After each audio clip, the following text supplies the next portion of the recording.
That heifer right there just don't even care.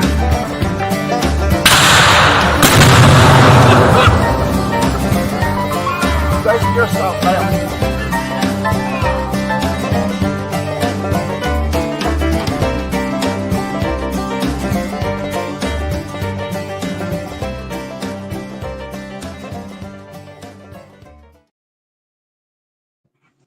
Axe.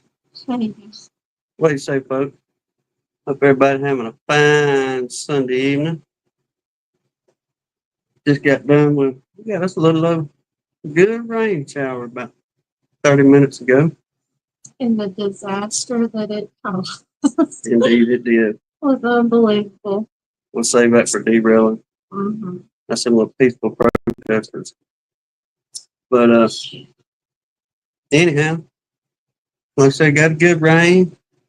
Made it nice and hot. Steamy hot. I think it's the word. Yeah, it amplified the humidity and temperature. That's for sure. Yeah. But hope everybody having a fine Sunday evening. Like I said, we actually have got some bee talk tonight on our end. Went through and took some. We did a little bit of video the other day, but I can't divulge the reason why we didn't finish it yet till here in just a little bit. Oh, okay. Yeah. I'm surprised you figure I'd have forgot about that. Not you. But anyway. Van's getting a lot of rain. Who else was I looking at these comments? Pencil Tucky. Pencil Tucky was talking about he was dodging the rain. Yep. I noticed watching old Ryan Hall y'all a minute ago. Bunch of you Texans and folks out that way supposed to get a little bit of rough weather this evening, so y'all keep your eyes and ears open if you have to. Lord willing, you just get some good. I would say spring showers, but doggone it, it's summertime. It's hot. Yeah, but it's still 91 right now. Yeah, the humidity is probably every bit of 80%. Easy. Y'all know how it is, especially you Mason-Dixon folks. You walk outside, you can't even get to the car without rolling the sweat. Anyhow, enough of our terrible weather down here right now. Let me run through here and holler at some of y'all right fast. Wait, let's see. Let me get to the last bottom comment since her tail is in here. No, she ain't back. She ain't? Okay. But I was gonna say old Grayson got the winning streak. Yep. Miss Danae, she has just been. I've been so fired up. I'll tell Hannah, look. You're hurting his feelings today because you beat him every time. She's gotten good. She's gotten good. I give her that. Somebody's chat. Yeah. So Grayson, high five, buddy. Mm-hmm. Jack and Danae, good to see y'all. Pencil Tucky, good to see you, Captain. Mr. Mike Tangway, Mr. Dan Weaver. Keith Spillman up there in that fine country. Who else we got in here? Bundy. I think so. Carolina folks and you up there in them mountains or what have you. I think y'all been kind of getting the weather pretty hard. And out toward Illinois and places like that, I think y'all been pretty heavy with rain along the East Coast. But I'm no weatherman. If I did, I'd have it right. I'll be telling y'all, look, there is a chance of rain today. Or just simply tell you, there's not one. Moving on. Before I get too far. Mr. Ruff. Yep, good to see you, sir.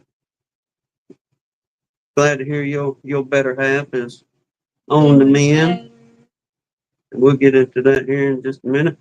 There's my troublemaking buddy up there, Mr. Mike Conley. Yeah. Miss Deb, the Sun Bunny. Dennis, good to see you. Mr. Bill Lee, I missed his. When we was going back looking at prayer list stuff the other day from the last chat, and I was naming folks or trying to shout out everybody. Somehow I just went right over Bill Lee's name, but I want to make sure I got you. I mean, he's not on the prayer list as far as saying evening. Okay. Yeah. I got to looking, and I was like, "Well, you naming off everybody, and you missed him somehow or another." But appreciate you getting back with us, David Hoskins. Good to see you too, bro. That's exciting, Mr. Dan. What's he getting into? Oh, Got okay. 500 honey labels. Need to get jarring some up. Let me where'd I put ours on it? Did you put it on the deal? I put it up on the thing. Hey, Miss Leona.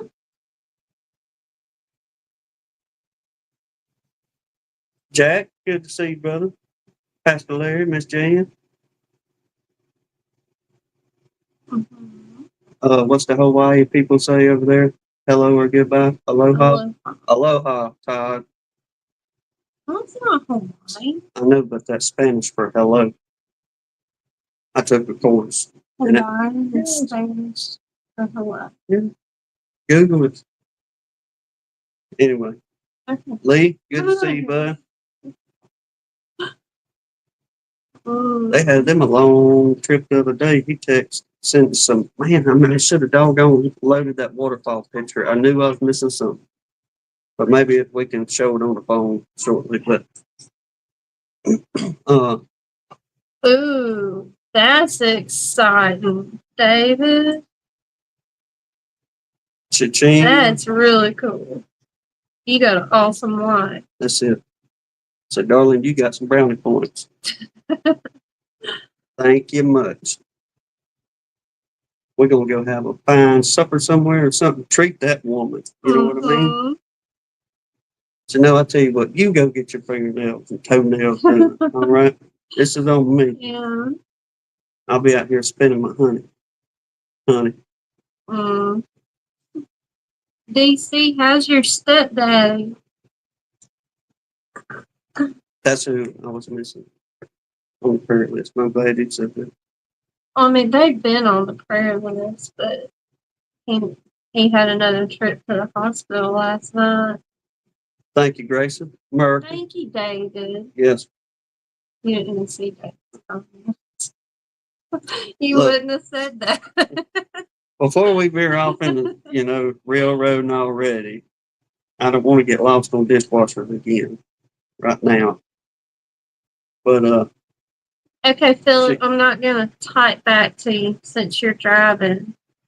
But I hope that's good news about Deanna and her son. And we will definitely add your brother real quick.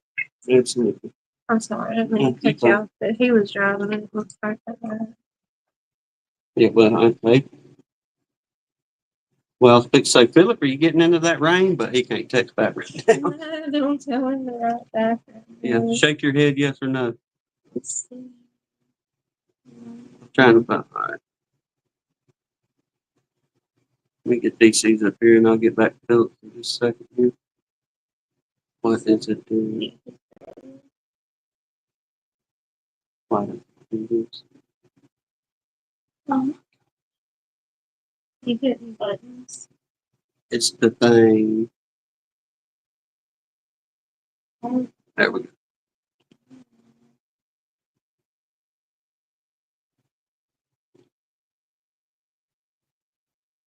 Got the. All right. What is it doing? I don't know what you're doing. I don't know.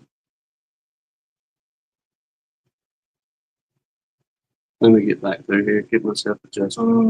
I'm sorry to hear that, DC.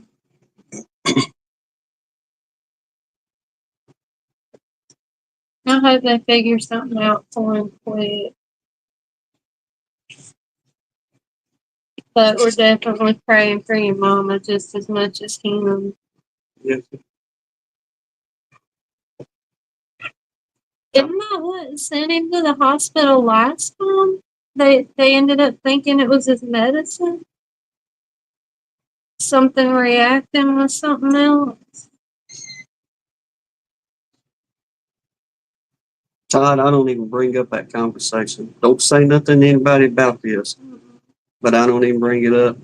If we're in one of those department store that sells them things, we go around because I know a shortcut. So you stay away from them things. Yeah. Yeah, I believe that. Well, I mean, maybe if You they, do short. maybe, You're just a really good avoider.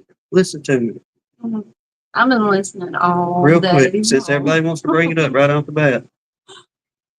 If they only made the ones like in the 1970s and early 80s or whenever it was, where you just wheeled it up to the sink, Mm-hmm. there you go. Then you can store it. June Cleaver had one of them, didn't she? See what I'm talking about? She left it be. That's what happened to mine, huh? Mm-hmm. Mr. Dan Weaver, that man said they done booked their trip to Gettysburg. Ooh, that Heard it. sounds fun. All right. Y'all know I'm a patriotic individual, as it is. But, Mr. Dan Weaver, I know you'll appreciate this, but let me show you what's back behind this here. Hmm. Yes, sir. Somebody's been playing with the graphics again. Yep. Found the AI, generated the image for me. And I was like, I like that one. Mr. Roy, I'm gonna put you in timeout making comments. That is pretty good. 2 thumbs up. Mm-hmm. That's it. Everybody That's knows it. what that is. That's just what I'm talking about, people. Yes. Everybody. Yes. No, I can't hit the right button. I bought me, we was out purchasing, I wanted a new American flag and a new Gaston flag.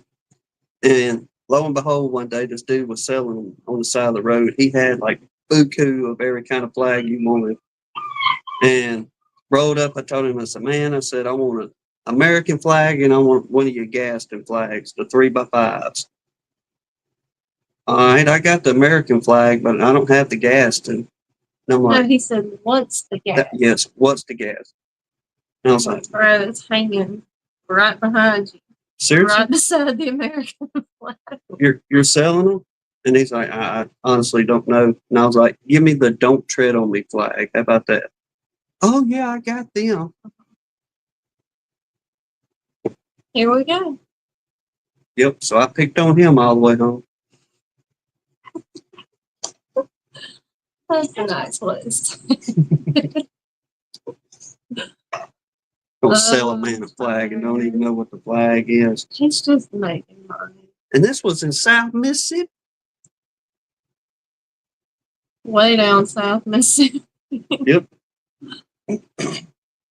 But I guess when we get too far fetched out there, where are we gonna go with things? Like I said, I do got some beekeeping stuff. We'll show y'all some little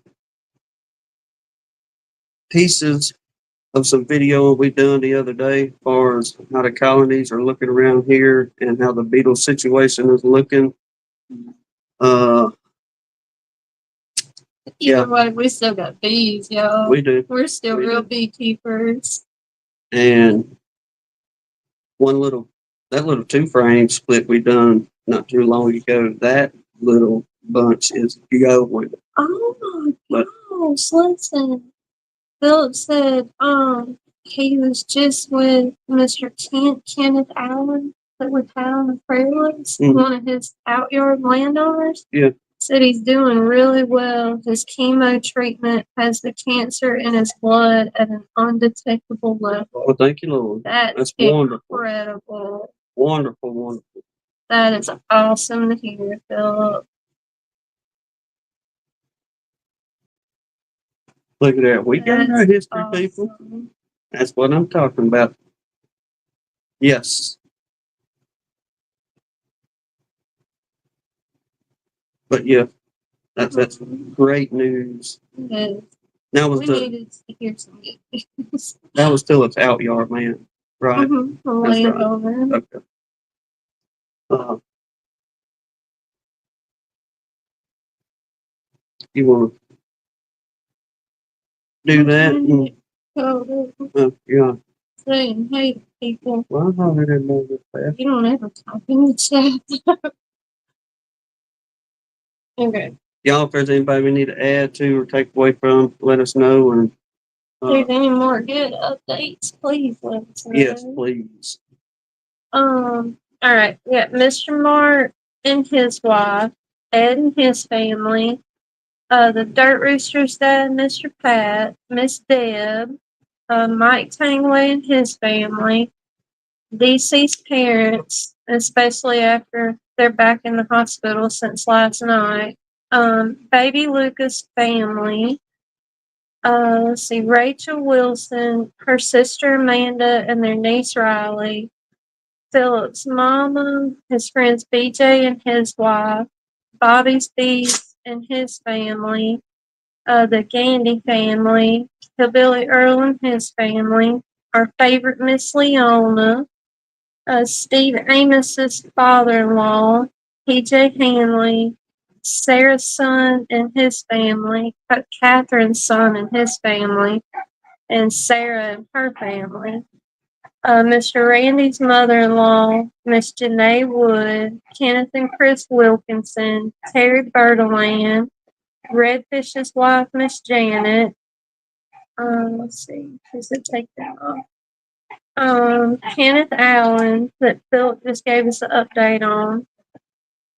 Miss Dolores, Pepper Rookie, Denny Ray, Keith Larimore's wife, Miss Brenda, James Creel, Steve-O, Rodney Middleton, Kathy Baker's friend, Miss Williams, Philip's cousin, Mary Beth Hobbs, Stephanie Riley, Lee's cousin, Dan Garrison's daughter, Brother Sammy and Miss Jolene, and y'all, we still can't give out details, but y'all, please remember them in your prayers. Let's see, Clay Bunner's daughter, Keith Larimore's cousin, Miss Brenda Amon, Clay Bunner's neighbor that had the bypass surgery, Mike Berry, Lee's mama, Brad Hall's neighbors, Miss Brenda Johnson, Tom at Mac Apiary and his family, Miss Connie, that's Barnhill B. Barnes' wife, Mr. Dan's sister-in-law, Tala, and Philip's brother, Lane, are the newest additions. The chat be zooming. I didn't see anybody add anything to the prayer list, but you did have a question from Mr. David Hoskins there. We haven't caught any with our storm traps up at the old place. No. We got called to go pick one up. Mm-hmm. Got them. Yeah, we did get them, and we did a cutout all by ourselves and got the bees. But then the other two come from Mr. Russell. Then the one from Lance, and we done a 2 frame split. So we're back up to 6 Wainwright. 6 Yes. Wainwright colonies. Oh, that's a good idea, DC. That's a really good idea. Start a praise list. There we go. Indeed. Absolutely. I have to do that after the prayer list. Like it.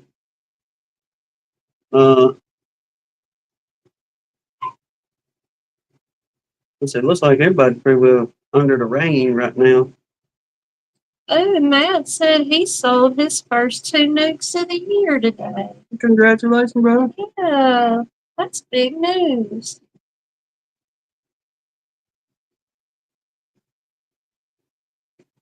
You should do that, Brian. It might work. So he keeps joking he's going to bring a nuke to the market and have it under the table to sell to a customer. There you go. Hey, fella, come here. Let me hook you up real quick. Yeah. Cash, I can do it for this price. Debit or card. This That price. might be disasters. Haven't seen you in a minute. Let's see. Olivia here. Yeah. Newcomer. Appreciate you dropping by. Ooh, Mr. Dan said Matt was also going to get a black locust blow. Hey, who was it? Minnesota Mike. Brian called a storm too. He said he can't guarantee nothing, but if he gets to where he knows it's a black locust run, he might check it right off. But if he knows if he can get a black locust, he gonna holler at us and say, "Look, I'll send you. I don't care if it's a little jar or something. Just We can buy some. yes, however y'all want to do it. Tell us what it costs. Any of y'all, Mr. Dan Weaver, any of y'all, holler at us and we'll get one from Pennsylvania, Minnesota, wherever. See what black locust is the best black locust. You see Brian's comment? Uh-uh. And he'll even give him a free sticker. There you go. Hey, the man knows how to market. Mm-hmm. Our friend Sarah's in here. Hey, Miss Sarah. Man, the disaster. We did the same thing. He got me all pumped up, thinking we had all this honey to pull, and that every single colony, them little heifers have laid brood all over the place. Well, I mean, this is good, but this is not what we wanted you to do. But we got more room with queen excluders now. Yep. Well, while we jawing about that, I guess let me show y'all some of this. I broke some of these down. The longest one's only like 49 seconds, but the majority of the rest one are like 10 or 15 seconds. But we went out the other day, and yes, I got pumped. I looked down. One up, it was double deep. All right. Mm-hmm. And I was thinking, well, they're filling these tops up. So it looks like just eyeballing and not pulling any frames at every bit of this. We're starting to get honey bound. We need to clear this out, give her some more room to lay, and carry on.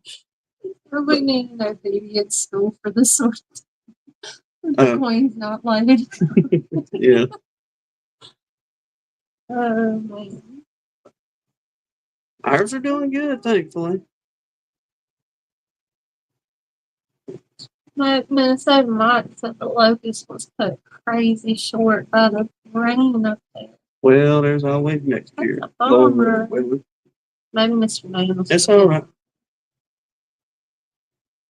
Sarah said they don't listen to her either. Are you in the vehicle or in the train, Phil? Because if he's in the train headed home, I imagine he's got that baby showered down. I doubt he means he's driving the train. My bad. I just, glanced at it.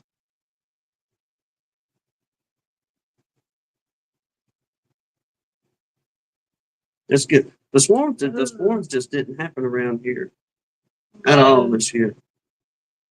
Even talking to other beekeepers and looking around on the social media sites, that it's just, it really didn't happen in our area. And it seemed like in the south end of the county where there's a little bit more swamp and marsh and bayou and all the wetland down there along the bay and those rivers that feed into the bay. It seems like it was picked up a little bit more down there, but up in the north end of the county where we at here, it just nothing except for the one that we know of. But I think that was just because they cut the big tree down. Mm-hmm. I really do. But we going good. And let me show y'all some of this here. All right, before we get started, y'all remember the zombie? Okay, where we went in the swarm that we got. All right, and we had that one zombie. I'm not going to play the whole video, but this is the first one from the other week. Hannah pointed this out to me. Look at this little girl here. She's just kind of casually strolling around. But look, ain't no backside. She didn't make it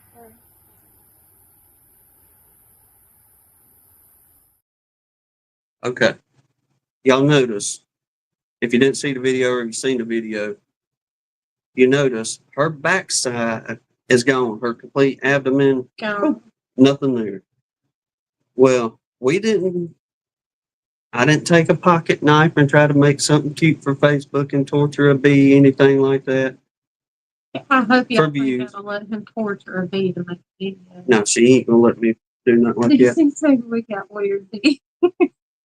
But you notice she was just meandering around as if she wasn't in any pain, being bothered, none of that kind of stuff, so on and so forth. Well, the other day here at the house, we opened up the boxes and we started getting into the bees. And this is here at home. Look, that's another zombie. Just moseying around without a backside, doing whatever she's doing.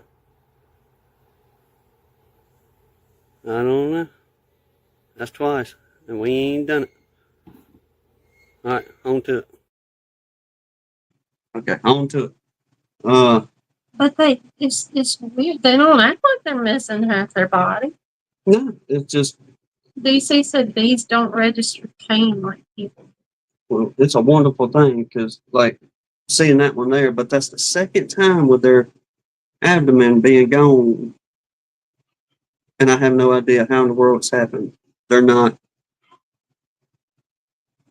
in any way stressed, I don't think, or pulling. I couldn't tell you what's going on, but I thought it was pretty interesting. I was like, this is twice this year that we've had two bees in a 2.5 month period with the same issue or whatever world's going on. Well, I know Tim didn't use computer animation. No, y'all don't have to worry about this fella doing nothing like that. Wait. Dude, what? There was a chicken that lived for like 4 years without a head? Yeah.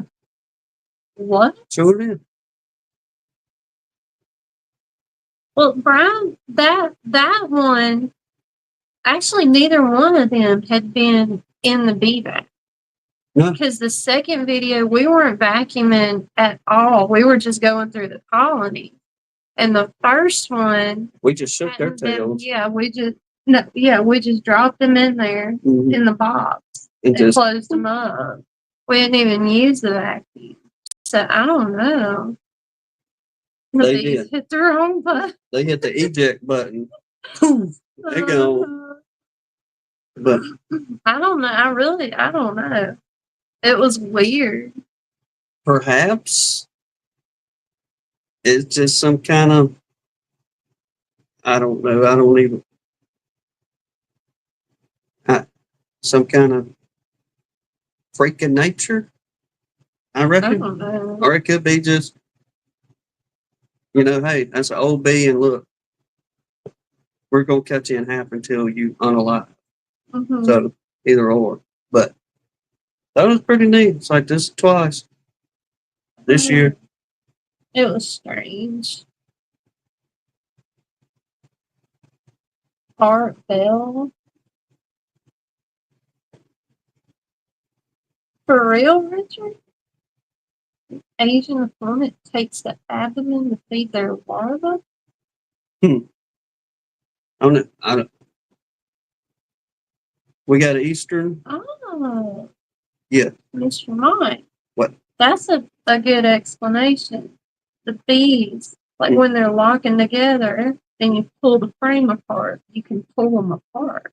Oh, okay. Well, there we go. That makes sense. We got the answer now. We start telling them, let go of the backside. The Wi-Fi's. Okay. Brian, are you serious? All right. Link to the Headless Chicken Festival? I had to check it out again. It's been a long time I've seen that, but yeah, it's just a body of a chicken in it.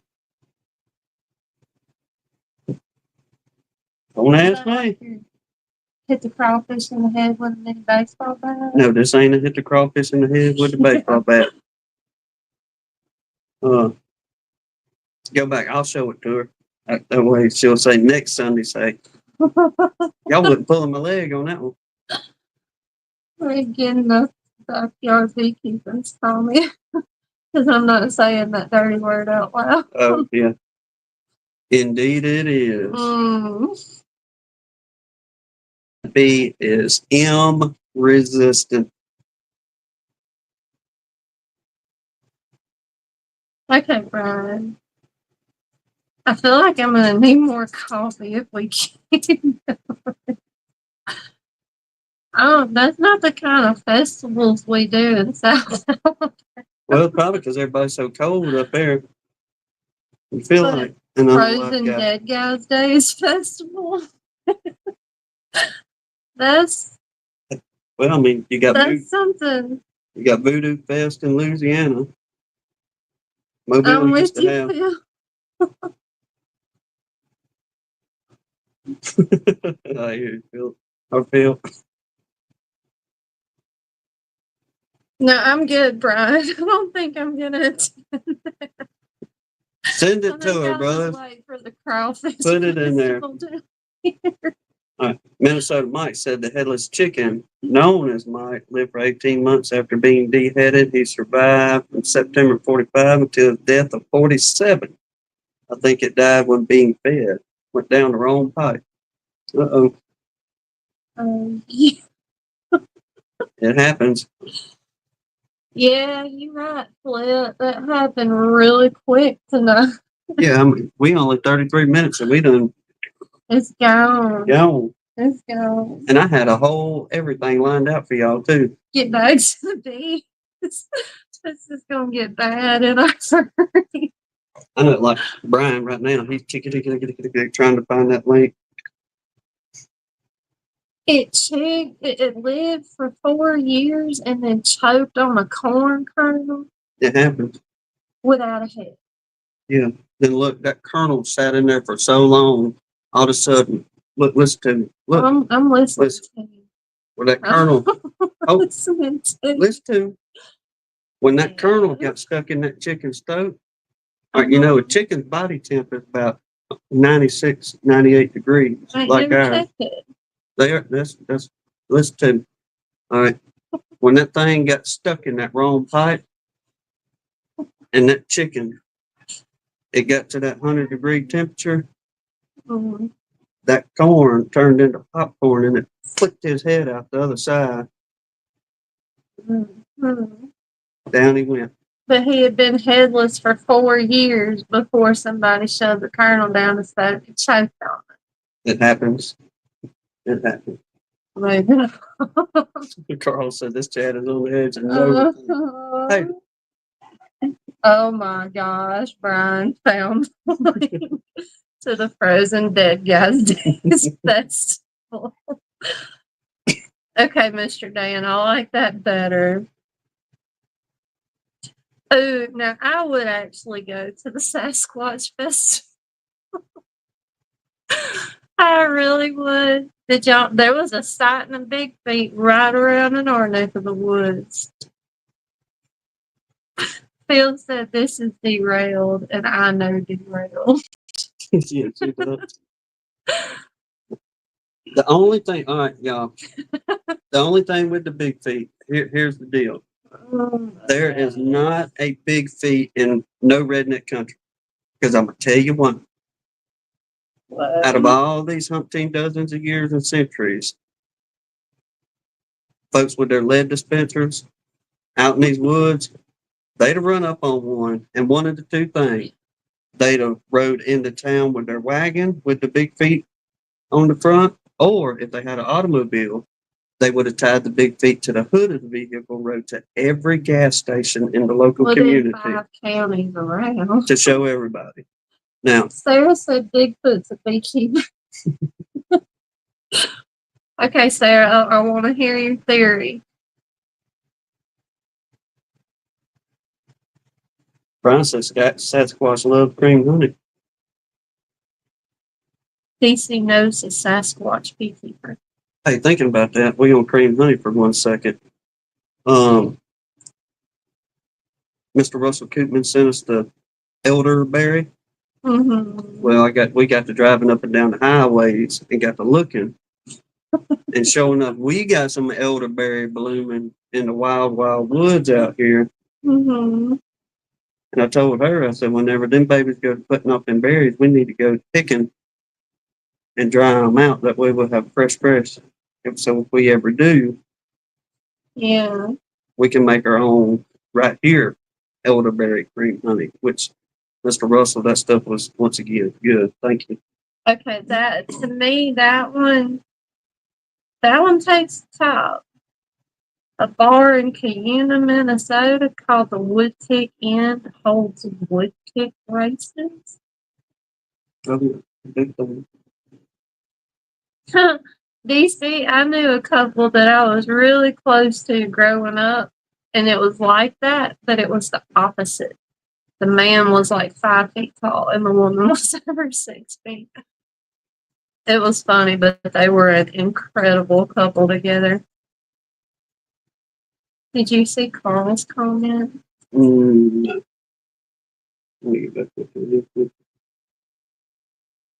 Said he was walking past the room where his wife is, and she heard me saying Sasquatch. Oh my gosh. Oh, hey, DC, you should try it. It is so good. and look, for you marketing people, some of y'all I imagine are already doing it, but you talk about something to add to your cream honey running, it'll be a good seller, I believe. Oh, Tritone, good to see you. You want to put the link up? Maybe somebody will come in and get us back on track. Well, we got videos we can show real quick. Right, we'll get back to the bee stuff. Okay. This is getting dangerous. All right. We're going to just show y'all a couple of the colonies and show y'all what the beetle situation is and how they're doing, how everybody's doing. But then we'll say at the end why we got a whole video, but we're going to have to add something to it because of the situation. We didn't know it was going to happen, but let's see here. I think, let me get into this one. She's laying beautifully in the top and the bottom. I mean, look. Okay. That was the ones we got from Lance. That originally, yes, they were quite fussy in the beginning, but I think we know why. Because when we got them here, y'all, if you remember the other videos where we was going and picking everything up, hive beetles had gotten the other colonies out there, and that was the only surviving colony, and they was beginning. They was just about took over. Yes, there wasn't any larvae in there yet, thank goodness, but the hive beetles were everywhere. And we got them home, got everybody set up, and let's see, I think we pull another frame in this video here. I believe this. No, this is looking down after we took the box off. We got them busted loose. See what they're doing down here. Oh, where's that? A little bit. Some older stuff they patching up. Unicorns on the. No, I'm gonna say her tail is in yonder box. Yeah, one there.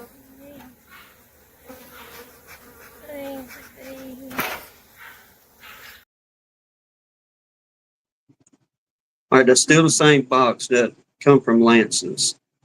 And when we got them here, DC, I can still hear you in my brain. Stay consistent, stay consistent. Mm-hmm. Well, we started hitting them with peppermint candy. And y'all, I did not go in with the Beetlevac 5000 and try to clean anything out.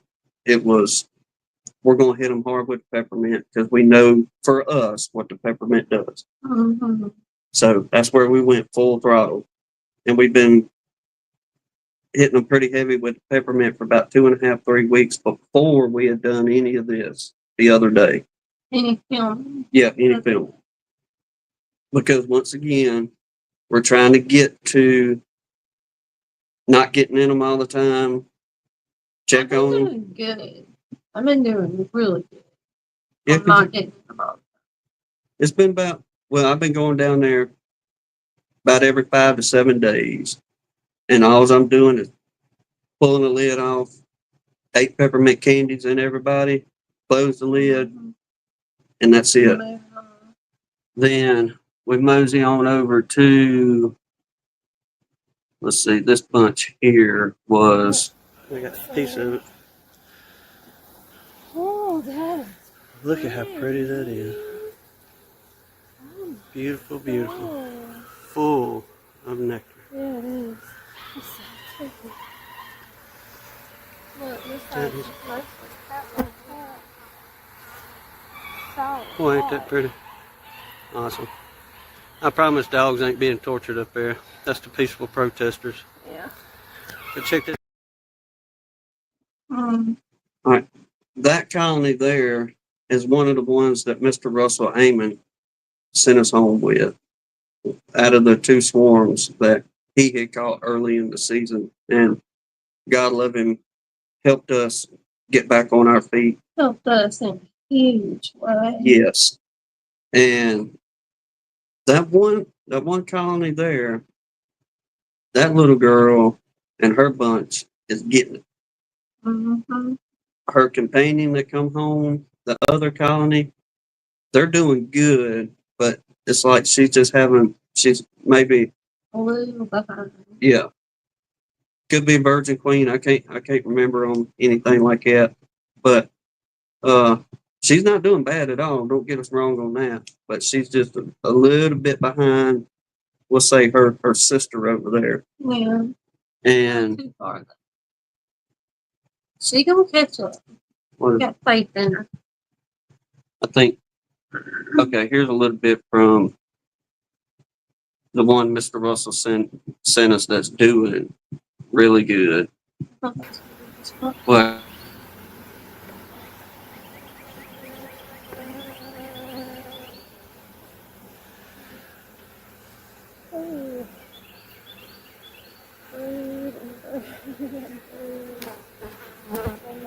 Hang on.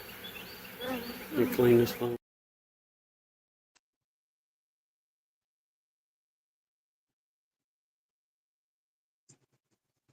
now, on that bunch right there, in our video, as we went down through and was going through the colonies, we went through Lance's first, which was the first one y'all seen. Then we went through the swarm that we caught, and we kind of migrated on around in between the horizontal hives. And that's where we got the 2 swarms from Mr. Russell and that little 3-frame split that we did. 2-frame split, correct. And on that part, well, let me show y'all this last one. I'll tell you what happened.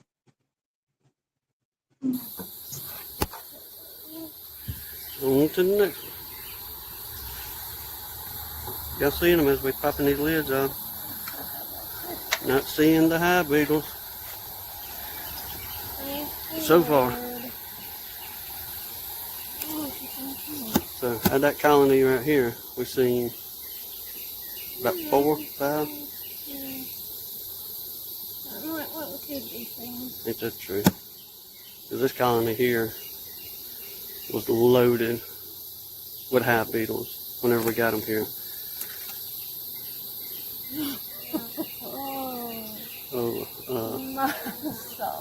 Okay, ladies. Oh, you reckon I need some room? Yeah. And Buddy, was she right whenever she said, you reckon they need some room? That was the swarm with the first zombie. I cannot believe the mess that was under that top cover. But everybody got supers, queen excluders. When we added supers on them, we're trying out our magic wax to see how well and good they're drawing that mess out. So it isn't, y'all remember last week was talking about making up the concoction with the wax to try to do foundation with, much easier, applicable. And I went in the other day and played mad scientist in her kitchen and had a mess all over the place with beeswax. You still got wax to scrape off my stove, by the way. It pops off when it gets cold. And my magic potions, if you will, to try to make this work.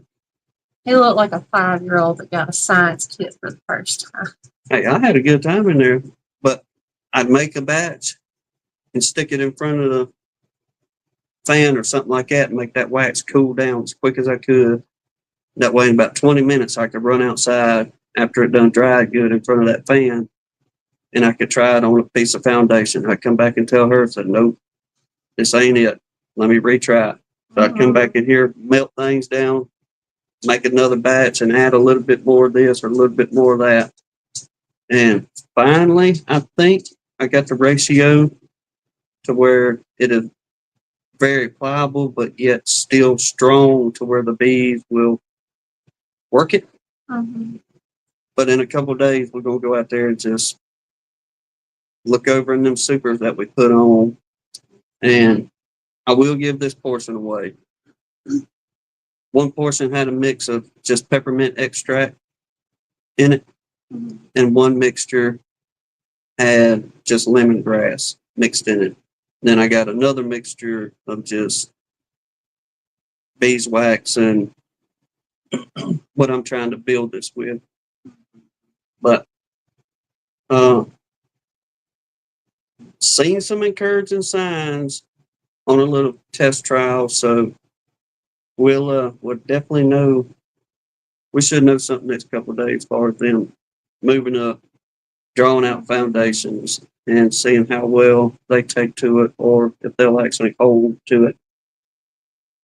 But now get to the end of the video, because we was going to keep on going with that video, but I thought I had things in order. But when we were showing that one from Mr. Russell Amon that he sent, the last one, and Hannah's holding the frame up. The white. Yeah, where they had just built out all that pretty stuff. Well, Hannah sets that frame down, goes to pull another one. And when we put the video out, you'll hear me say this in the video, I was pouring sweat in that suit. And I know she was too, but doggone, when I sweat, it's aggravating. And I was trying to hold my phone and record, but wipe my nose and get the sweat off my nose at the same time, but I couldn't. It just kept dripping off my face. So I put the phone down. Hannah grabs that one frame that she's fixing to pull up and show me, and all of a sudden I hear her gasp. She said, one just got me through the glove. It scared me to death. Yes. It was nothing but the grace of God, though, because literally I felt the poke on my finger. And instantly, oh my gosh, that's a bee sting. So I gotta get some new gloves. Apparently, I have worn mine too thin. But in that moment, DC, I was scared to death. I was thinking, Lord, please not right now. But come up here, up to the house, thinking, it's gonna hit any minute. And he's getting the EpiPen, and I'm going, I'm not feeling nothing, kind of thing. And I'm getting my gloves off, getting the suit off. There was 5 different stingers in that glove, and that one, like it poked me because I felt it, but it was still in the glove. So I guess it just barely got me, but like it didn't. There wasn't even a mark. It didn't turn red. It didn't swell, like absolutely nothing, kind of deal. I was like, I hear you, Lord. I hear you, Lord. I'm going to back up just a little bit here. I'm going to order new gloves. I think what happened is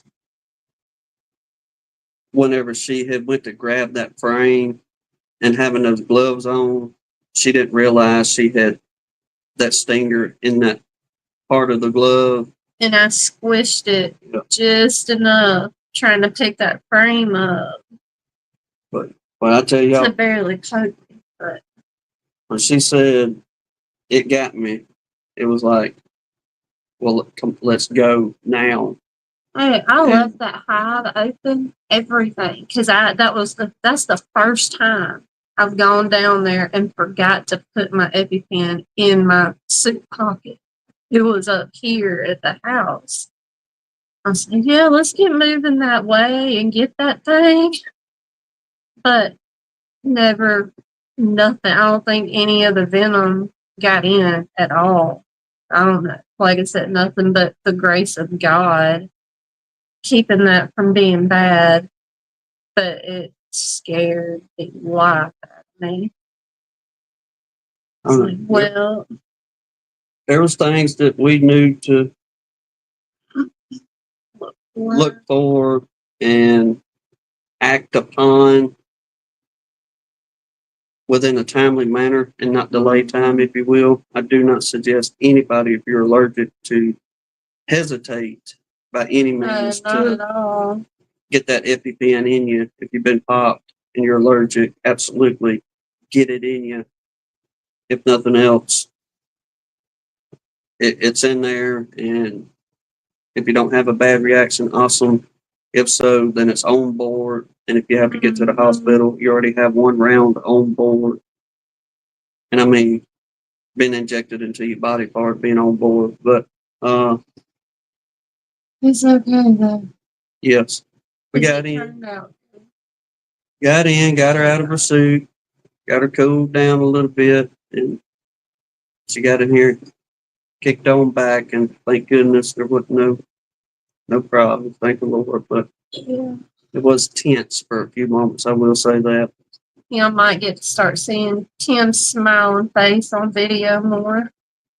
I might switch to doing the filming a little bit instead of always doing the bees.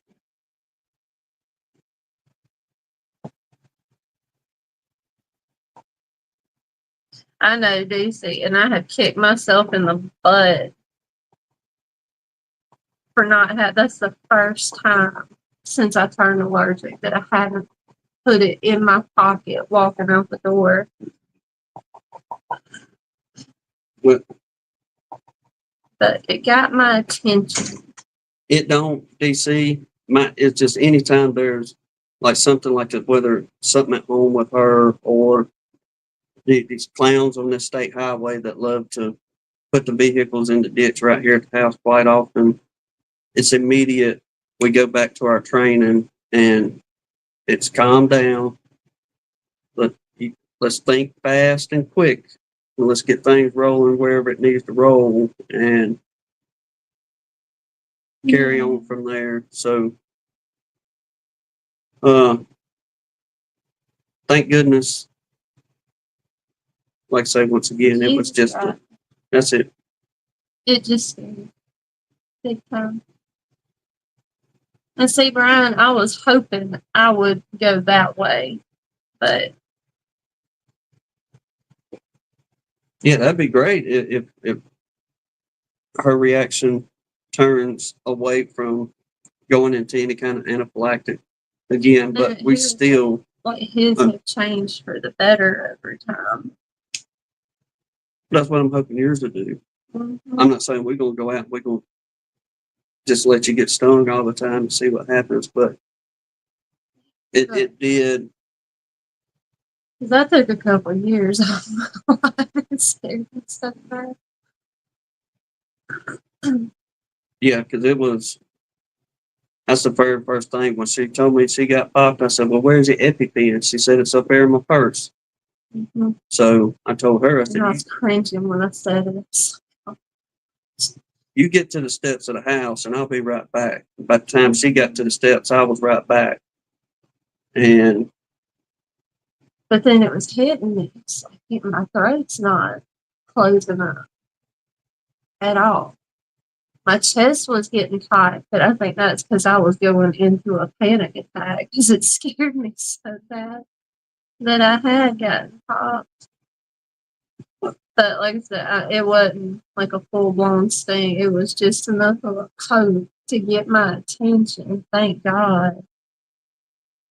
But I will definitely be much more conscientious about how many stingers are stuck in my gloves. Well, I got to thinking about this not too long ago, and if there's any firefighters out there, especially within the last 25 years or so, is whenever they really started coming out with these hot and heavy for firefighters.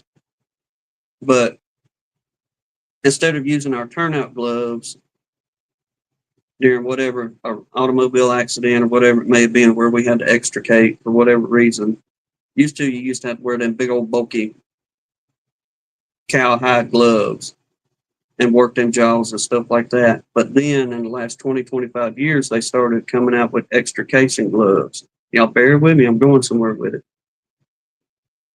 Whenever we had our extrication gloves, this hit me. I was like, I never had glass shards go through my hands or a piece of metal or anything like that penetrate through those gloves. So I got to thinking, I was like, I'm going to check out a ladies' pair of extrication gloves.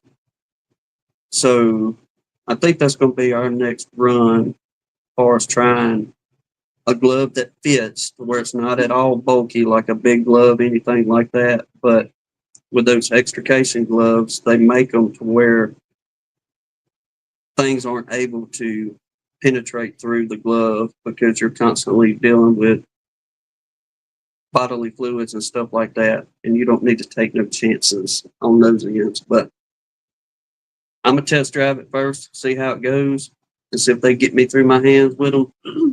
And if I have some pretty good results with it, I think we'll just transition her over to extrication gloves instead of big old bulky beekeeping gloves. Yeah, because even those small ones are stain stopper gloves. I don't know about that. I haven't heard about them. Either that or something like law enforcement's got, where the Kevlar to where keeping needles out. Yeah, things like that. But yeah, they're supposed to stop a fun. You'd think it'd stop a beast. Yeah, I mean, it's a added preventative. I'm not Google a stain stopper. Yeah. I don't know, we're gonna check them out. I got an old pair of extrication gloves in there and some of my old stuff that I'll just have to go dig out and, like I say, test drive them if you will and see how well they go. But if they work, I'll let y'all know because it's like wearing a mechanic's glove, but much more protection and flexible. Yes, you can feel what you're doing. You're not dealing with a big old bulky glove and trying to work and pick up whatever you're trying to tinker with. Oh, really? Barnhill said he has some sting stoppers and he thinks they're too thin to stop sting. Okay. I'll what's that? I'll get to rummage around pulling things out, and anybody that's interested, I'll put a link up for them extrication gloves, or go on Amazon and check out firefighter extrication gloves and see which one's got the best stars, and you can kind of go from there. But thankfully, they're not really real expensive. They're about the same price as buying some beekeeping gloves, to be honest with you. Yeah. But let me put the link in here. I'm done with my jawing. Showed off the things. You done talk for a whole hour. Now, a few minutes ago, wouldn't. Wouldn't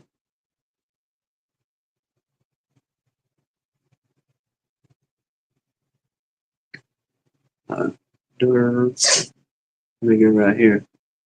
Okay, he said the sleeve part is just one layer of cloth, like a windbreaker material with a leather hand part on the sting stopper. Okay. Yeah. But I mean, honestly, like I still believe Guardian is really good gear. I think I've just worn my gloves out You have. pretty bad. I mean, when y'all help us out with all that? That's It's been been almost 2 years. hasn't. Wasn't this spring 2 years? What happened? 2 or 3 years. I think it will. I think it's 2 years.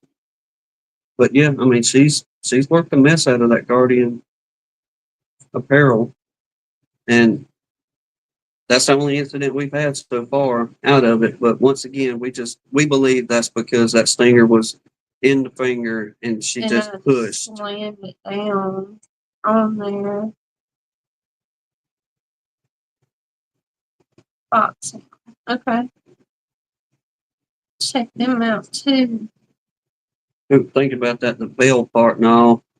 I just saw the Apis tactical gloves on Amazon when I googled them. I was going to read the reviews on them. When I check them out, I'm That's gonna cool. sit there close to the extrications. Got a screenshot. But when we went and did that cutout the other day, y'all, I'm telling you what, that's whenever the humidity was sure enough coming in down here. And once again, you just sweating your tail off out there. Well, we brought our gear up on the porch, and just so happened that day it was going to be some springtime showers.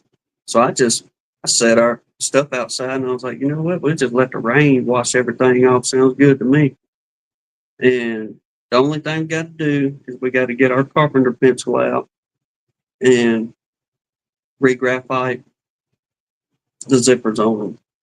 They was a little bit tough trying to get them to zip back up after that one rain. Because once it rained on them and they drip dried good enough, we brought everything inside and let it finish drying off after that. But I did notice whenever we went down to the bees the other day to tinker around, it was kind of difficult to get that zipper going again. But all that was is just where that graphite had washed off from where we had graphited everything last year.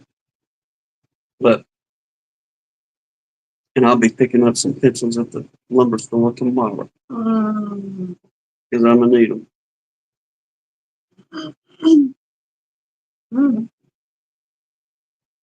Mr. Russ Lyman said, let's hit that like button for buttons. Thank you much. Appreciate you. Thank you, thank you. Let's see. What's Mr. Mike on? $40 a pair? He Is that said them? the Apis tactical gloves. I was asking him if he'd used them before. That thing getting hot. I'm sure lap. I'm fine. We'll make it. And see, that's something I want because there's like an inch and a half that hangs off the end of my fingers on them big gloves. And it's really, really frustrating because I can't feel the bees on the tips of them. Well, 40, $50, you got something you can work in and actually feel with the tips of your fingers. I mean, that ain't no problem spending that because, like I said, if you're wanting a short pair or a long pair of good gloves, that's pretty much what you're going to spend anyway on a pair of gloves. Janae said she's already took a sting in her Apis gloves. Uh-oh.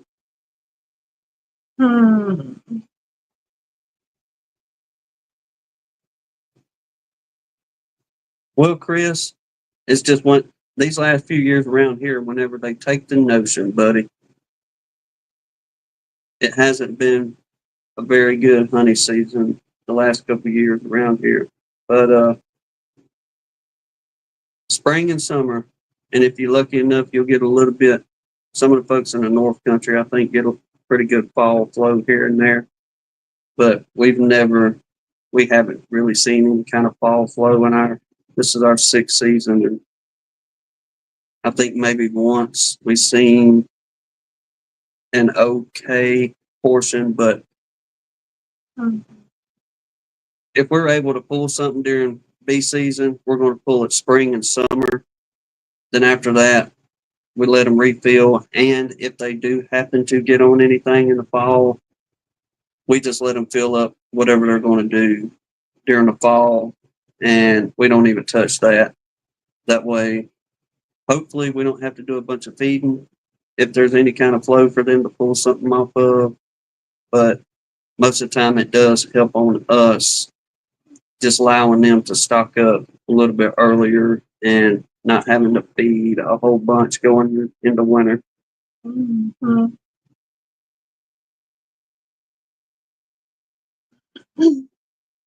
Yeah, tonight, I don't know. I don't think there's anything out there that's going to be guaranteed stinger proof.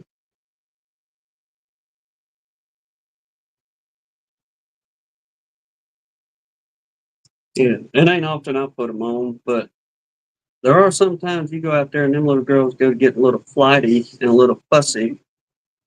And I've had them like getting into them horizontal hives for whatever reason. Sometimes whenever they're fussy and you roll that slat back, buddy, here they come and they'll go to tearing your tail up and whatever they can get on. But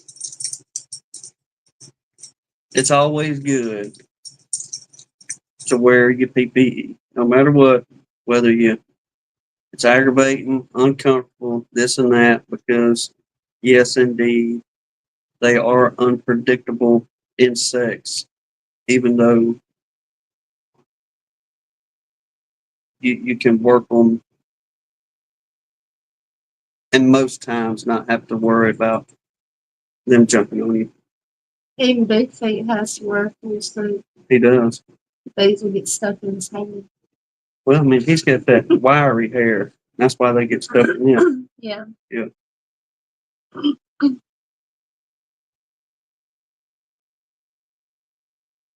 Ooh, I know you used to fuss about that, about the bees getting in your hair. That was the Before you most got- aggravating thing.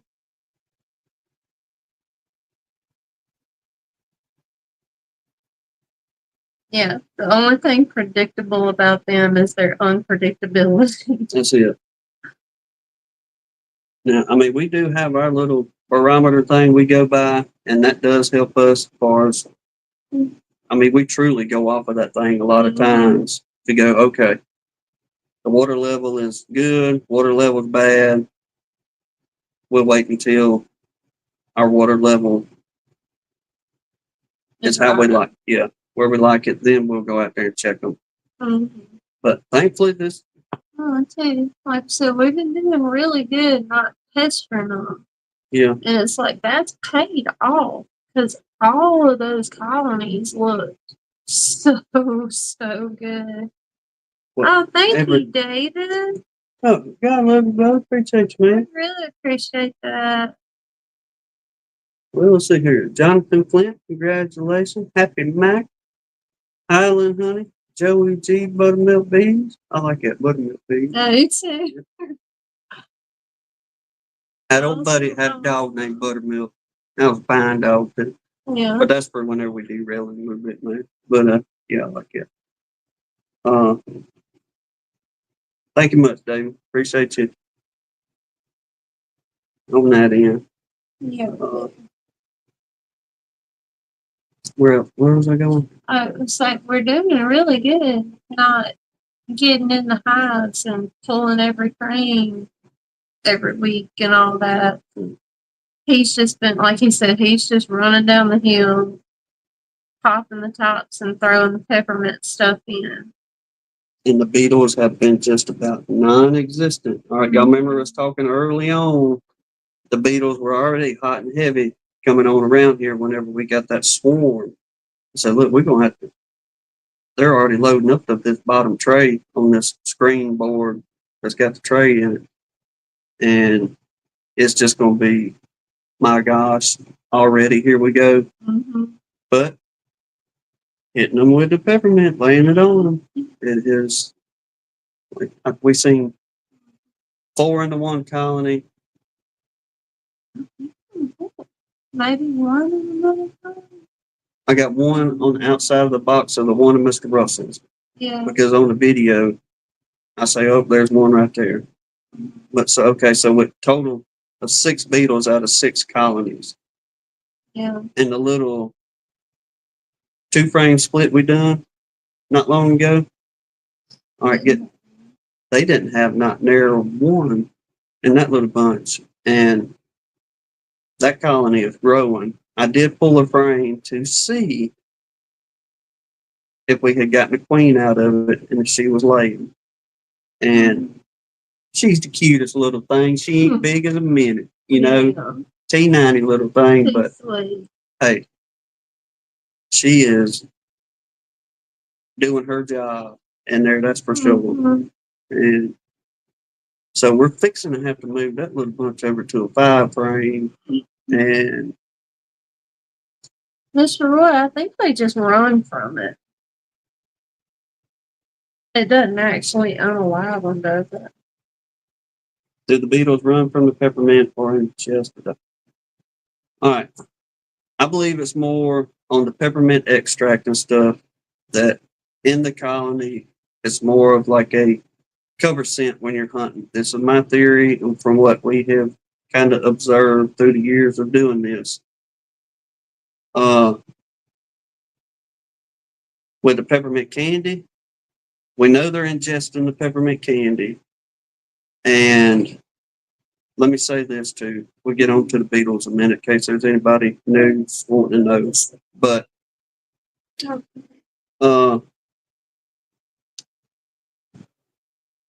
putting the peppermint candies in there and the bees ingesting it.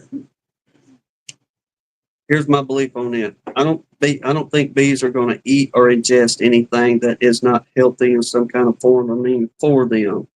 Nor do I think that them honeybees ain't like us. They're not just going to hoard stuff just to have something in the colony. Anything that them bees use is going to be beneficial to them in some kind of way and means, even though we may know and understand what it is, or 2 points to where we may not know yet and understand why they're using it. But with them storing it around that brood chamber, and oftentimes around the pollen areas where they got their bee bread and their store and all that, is where we see them putting that peppermint candy in down through there. And now, let me kind of back up a little bit. Whenever we have a beetle infestation, the majority of the beetles that we see are within the brood chamber and in the area of the bee bread. Now, they'll get all over your honey, don't get me wrong, and slime all that mess out, this and that. But them beetle larvae will feed off your bee brood, they'll feed off that bee bread, and then once they pretty well demolish all of that and they run out of all that protein, then they'll kind of start meandering and going up into your honey supers and this and that. Oftentimes, the honey supers, from what we see, are some of the very last stuff to ever be touched by them blasted beetles. Whenever you really start seeing them infestations and you pulling frames, we see them in the brood chamber and in and around the bee bread. So we think with them storing the peppermint and on top of us putting the extract in there, just running along those frame rails is a cover scent. And for whatever the understanding that we don't know yet of them storing the peppermint candy in and around the brood chamber and around that bee bread. So it works for us. We just gonna keep on using it. It's been the best thing to work for us. That's it, DC. Same thing using in the M's. There's stuff that works, but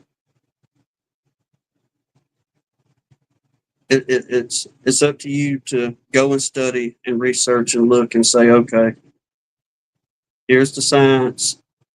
It's been proven. Do you take the advice or just carry on the route that you've been going on and continue fighting the way you have? Or can you find a better route that works and I don't have to worry about the stress of my bees, because there is something out there that'll work. The science has been put out there. So, they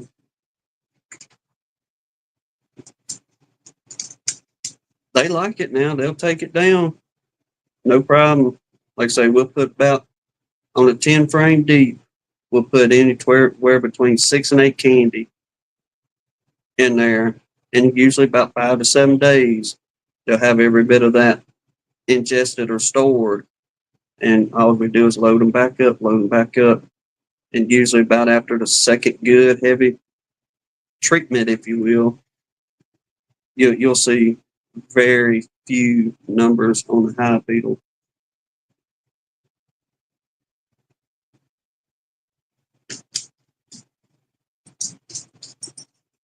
Well,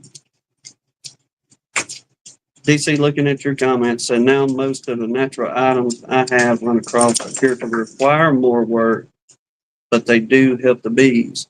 So maybe not more work, but definitely more routine, consistency. well, yeah, but if it's out there and if it works, then why not go that route? And I'm not trying to be full on with the essential oils and stuff like that. And I know there's other products that out there that help with different things and scenarios, but it's just oftentimes like the essential oils are just overlooked because nobody's talking about them, or so and so hasn't been doing it and using it. So you often hear, well, show me the science, or where's the science? But whenever you show the science and say, here it is, now you go back and research and look at everything that I'm telling you. There's the charts. There's all your whatever you want out of it. And still, it's that. Now, you're going to have to prove to me more. And it's like, well, what more do you want me to show you besides holding your hand and walking you through it, I guess. But Some people want that. that's it. I like holding your hand. Well, I like holding your hand too. So, good enough backyard beekeeping. Let's talk. Did you see his comment? He was talking about he planted mint under his hives, and it smells good when you step on it. I was Mm, like, yep, we got spearmint and peppermint. Yep. And it really does smell good. I will say though, I try not to step on it though. I want it to keep growing. putting them peppermint plants out and them spearmint plants, like she's saying, and yeah, and good enough. Uh, Backyard beekeeping, they're talking about, you know, you step on them or something like that, that smells good, but or you get up against them. But I tell you what, them doggone peppermint or spearmint plants, they're just like some tomatoes. They like the water, and you have to keep the water to them for them to do real good. But if you got kind of a where the ground holds moisture real good, not so much as a swampy bottom, but just where good ground moisture all the time. And if you plant enough of it, from what we read back in the old timey days on the American Bee Journal, is that So in the Gadsden flag while you keep talking. I'll show you again. Yes, sir. But back in the old timey days, whenever they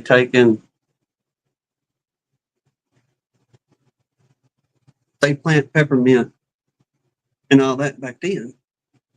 Well, it would be all over the place down in a little creek bottom or something like that along the wood line. And undoubtedly, if you get enough of it, you can get a pretty good honey flow off of it. And the old folks used to get quite a bit back in the day because everybody planted their herbs and stuff instead of you just going to buy something in a bottle like you do nowadays. Mm-hmm. Yeah, DC, I haven't gotten a chance to watch it yet, but I saved it on my watch later thing when I saw your little notification pop up. He did a video on the blackberry bloom. Did you watch it? The blackberry bloom? Mm-hmm. No, no. Whenever we jumped up, tried to get going for church this morning, we was running a little behind. But No, definitely agree with you there, Pencil Tucky Bees. Because it's like what we do might not work 4 miles up the road and vice versa. that's it. I'm 100% on that. He's saying if it works for your bees, keep doing it. Too many people think they know the only way to raise is their way. Not being mean, just saying, but that's a lot of truth into that.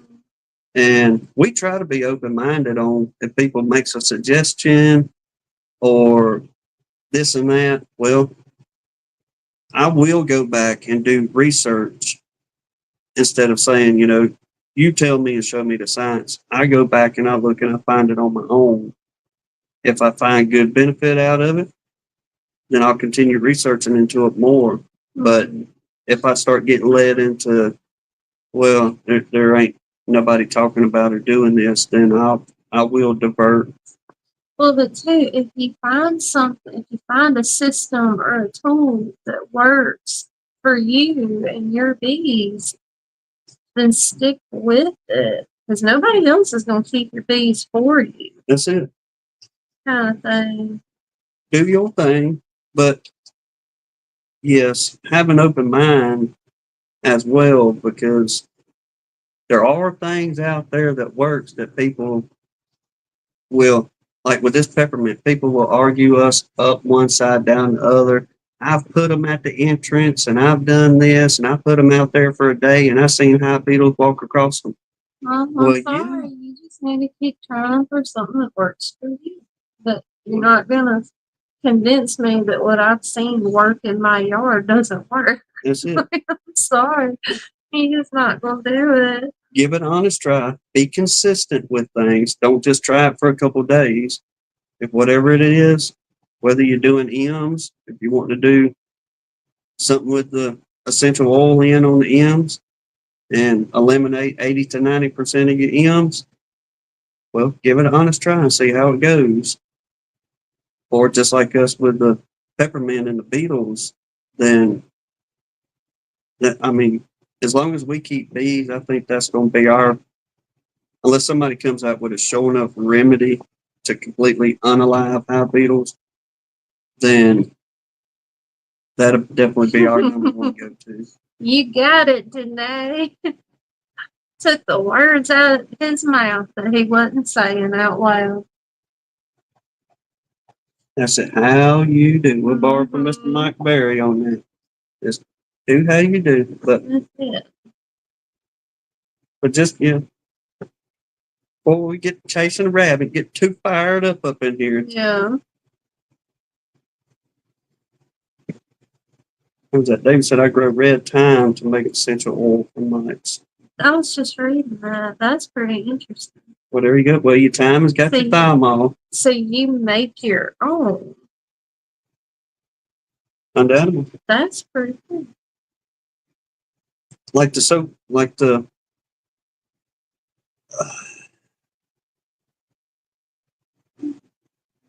lard concoction that everybody talks about using, putting the lard down in, and you can mix spearmint oil and lemongrass. Well, that's what that Dr. Armine did at West Virginia University to unlive mites. Then he took that same thing and went down to a university in Florida and used that. And some people picked up that, gave it a different name, and tried it. And whether they went by what the man directed and seen results is to be said, but a man that studies parasites figured out a way to unalive parasites in the beehive. And whenever you have a university 600 miles away calling you back year after year to do more testing and research on how well it works. I'm laughing. Go ahead. David's going to time out for spelling out the N-word. Yeah, you're right. I need to figure out what's good enough for you. That's it. Because we all live Don't be different worlds. judging. Don't be judging people because something else works for them. That's it.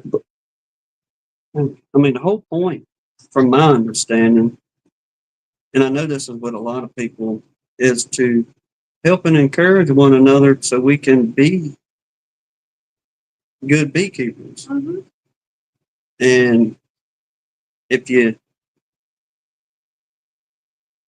one of those people, it's my way or the highway, if you will, then how in the world are you going to get respect from people on actually getting them to listen to you and what you say on things? Because to me, if you're just all high and mighty about you and this and that, brother, I'm not the dude that's going to be around.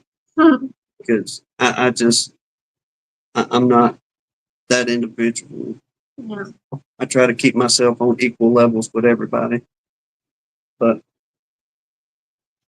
we all different. Thank God we're all different. It'd be a horrible, boring world if we was all the same. Well, I mean, Mr. Dan. $14.95 in store. Uh-huh. But I mean, there's a lot of Come on, bud. getting off the beetles and what have you, and the M's and such, but learning from different people. Like whenever we was year before last, our second and third year, we will start to, okay, let's make splits, learn how to get these splits going, make sure our queen cells are loaded, the bees are drawing out what they want to, so on and so forth. But for Hump Team Forever, we just did 5-frame splits, in which were good, but we was dwindling down our other colonies doing these big 5-frame splits. Whenever we could have been taken, and like we've been doing these last few years, and once again, picking up from Mr. Mike Berry, just listening to him on some stuff, and him chirping about, well, I do these 2 or 3 frame splits, and I have good results out of it. So, was it last year or year before last we started doing 2 frames? Maybe last All right. year before was when we split them down. Was it? Okay. Last year. It had to. Splits last year. Last year probably also. Yeah, it had to been year before last, starting our first 2 frames. But I don't know if I got the picture on here or not. I don't think I do. But we started doing them 2 frame splits, and the horizontal hives we had 3 different colonies and 1 horizontal hive. And y'all was doing them two frames. And by the time we got into fall, and I know some of y'all have seen the picture, but on front of them horizontal hives, you literally could not see that. You couldn't see that cypress on the front of it because there were so many bees. And we'd move them whenever they got too big, get them into, 20 frames and this and that. But I do like doing those 2 frame splits. It just, you can still keep good, healthy numbers over here in your mother colony, if you will. Yeah, get a lot more splits out of the deal. Or you can just say like us. I was talking about this with a brother at church today. I said, man, our colonies, they're doing so good now that I said, in probably next week or so, we're going to go and fill the horizontal hives back up. Uh-huh. And yes, Lord willing, get them going. We still got enough season. We still got enough drones. We still got a little bit of flow for them to start to build out on. And thank the Lord, everything that we got from Lance's, if we have to, our comb has doubled this year because we was able to save a lot of stuff from the beetles completely destroying a bunch of stuff over there. And so we have the resources to help them not have to build out on that end. They can just bring their food resources in that queen can lay and so on and so forth. But I couldn't get over how good the queens were playing though. This year? Mm-hmm. The other day when we was out there.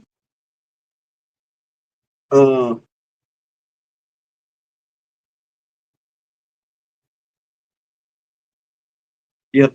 And I'll tell you something. Here's another argument. Okay. Go ahead. What? BC said, how's your pollen flow?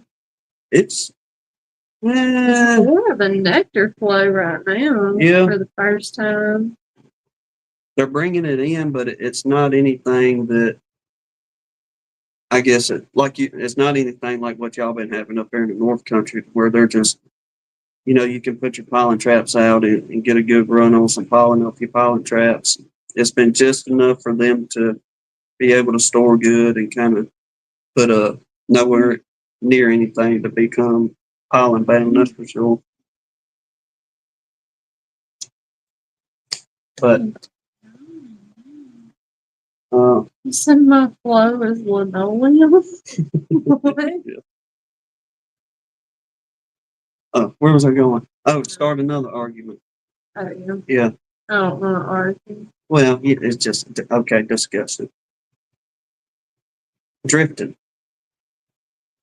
on those horizontal boxes, like DC saying, yes, those bees they make a whole bunch of heat, and everybody's got to cool off and this and that. And it's just the same as you seeing them bearding on the bottom of a laying straw, something like that. But not saying they didn't drift into different colonies because there were so many, but almost every evening I'd go out there and ooh and ah about that stuff. And there wasn't a whole bunch of busyness of the bees just meandering around trying to figure out some place to go. Everybody was kind of stationary in one spot, and y'all know how they'll do it. But they was doing that little wave back and forth because all they were doing was just rocking. And it looked like that whole front will be rocking with them bees. But during the evening time, when the foragers started coming back in, we never seen any fighting and never had any major issue with bees drifting off into one other colony versus going into where they should have been. But what's that? It's the bearding is most often an issue of the airflow versus space. Mm-hmm. All right, here's another one then. We did this on one of the horizontal hives. Now, You got rocking bees. oh, it was pretty cool. They just, I had to drag out one of them old videos, see if I can find it to show y'all. But that was before we really started YouTubing, I think. But where was I going? Bearden in the airflow. All right. One of them other horizontal hives.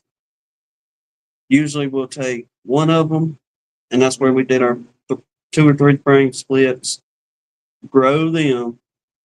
Then the other horizontal hive, what we like to do is just put one colony in there. And if we catch it just right, early in season or late spring like we're in now, They can fill that baby up with one big colony. it would not be no problem for 30 frames to be pretty well either brood, bee bred, or their honey stores. And just about 26, 27 frames, I say, would be the average. Sometimes they stretch out all the way to that 30, but most often time that was about our average, I'd say. But one year, we called ourselves going to help them with some ventilation. And we removed the little door off one end. It was like, well, if they're pulling air this way, they'll circulate it around and they'll be able just to circulate all the nice, fresh, clean air they want to. Mm-hmm. Well, 4 or 5 days later, when they filled it in, Oh, not Purpleized even that long. y'all, that 3/4 inch gap by 4, 5.5 inch opening from top to bottom, they went through and propylized the whole thing, sealed it off. So we don't need your We help. took pictures of it or did a video something on that propolis because it was all the way across. We did a video or something, showed it in a video. Ain't no telling. I know we talked. I remember us talking about it one time way back when, but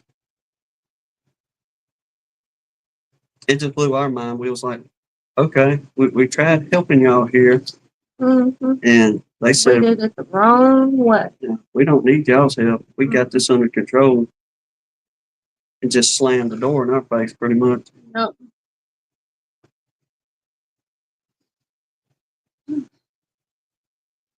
You better wake up and get tired. Yeah. Mm-hmm. I was tired before we started. I should catch it up with. I could see Rodney's, or looking at Rodney's comment here, and he said the heat and humidity pushes mine out to a foot or more beard. I've never been to Rodney's yard, but just like picturing as much as that man catches swarms and does cutouts and all that, Mm-hmm. I just kind of visualize like a pipeline or a power line that's cleared off, and you can look to the left and look to the right, and all you see is bearded colonies down through there. Rodney said, I done lost count again this year. Good night, David. Thanks again for all those memberships. We really appreciate it. Yes, sir. Thank you, brother, on that. And speaking of Rodney, I was watching his short the other day. Hmm. I was telling him he was a renaissance man among men and women. But genius move on the way he did that trap out right there. I was like, this guy, this guy's figured, got it figured out. So look, y'all ain't fixing to fool me again, girls. Yeah. He said it's just about like that, Tim.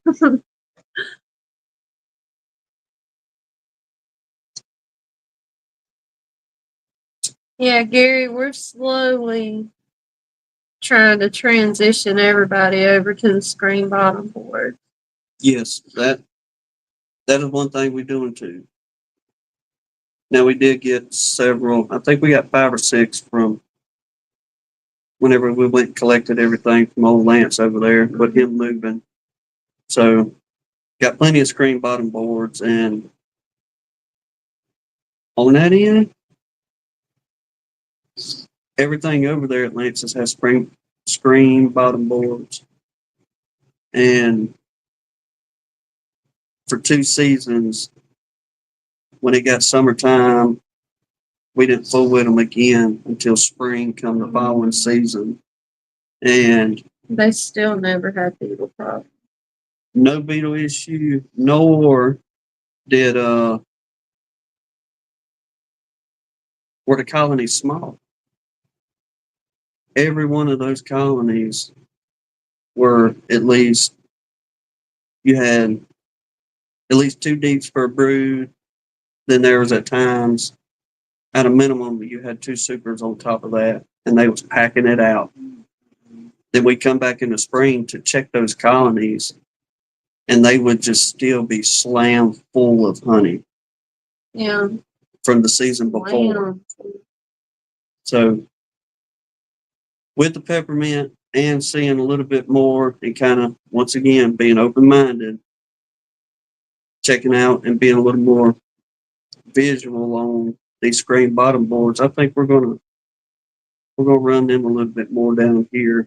Mm-hmm. Not only, yes, this time of the year, we're fixing to sure enough getting our heat and humidity, and I know it'll help keep them cool.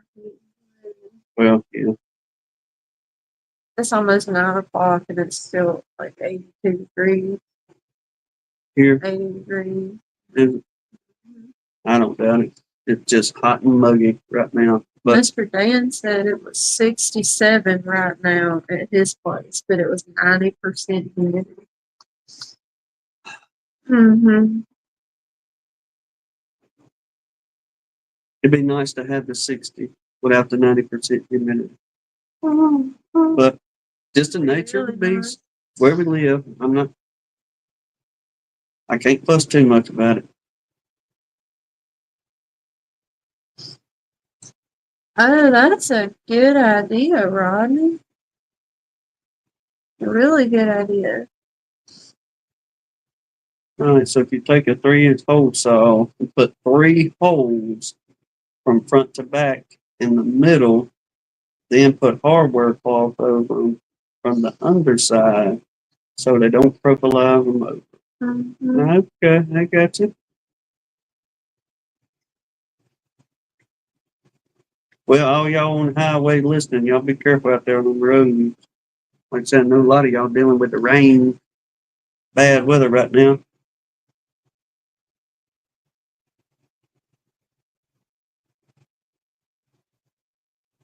It's just, I'm excited. Things are going good right now. We're going to continue the path we on. It's working. It is. And we got babies. I'm ready to once again get the horizontal hives going next. It's going to be our main concentration. If we can get them going, then that'll get us to our 12 colonies for the season. And we'll hit our goal. We'll be good. Mm-hmm. Where does you put that money up for you? Mm-hmm. Rodney said I got these too. I think I got these coming out of his ears. He probably got them sitting on the front porch waiting for him walking out the door. But we did get a little bit of a taste the other day whenever we were down there. And a lot of that burr and bridge and this and that they was building.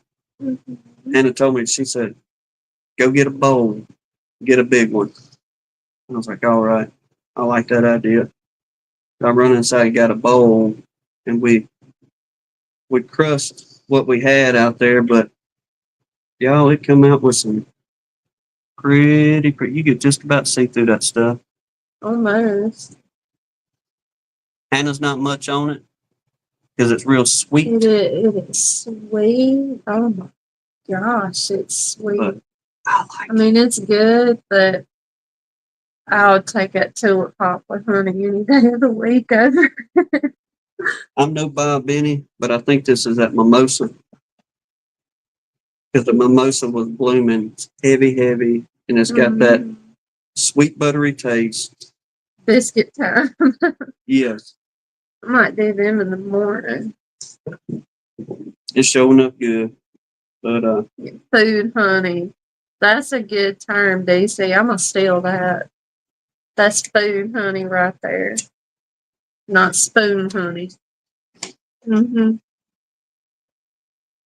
well, I was really hoping because I told her whenever we went out the other day, I told her I said we're gonna have probably 15 frames to pull the way it's looking. He was telling me we need to get the extractor and everything set up in here tonight, and then we'll go out first thing in the morning and pull.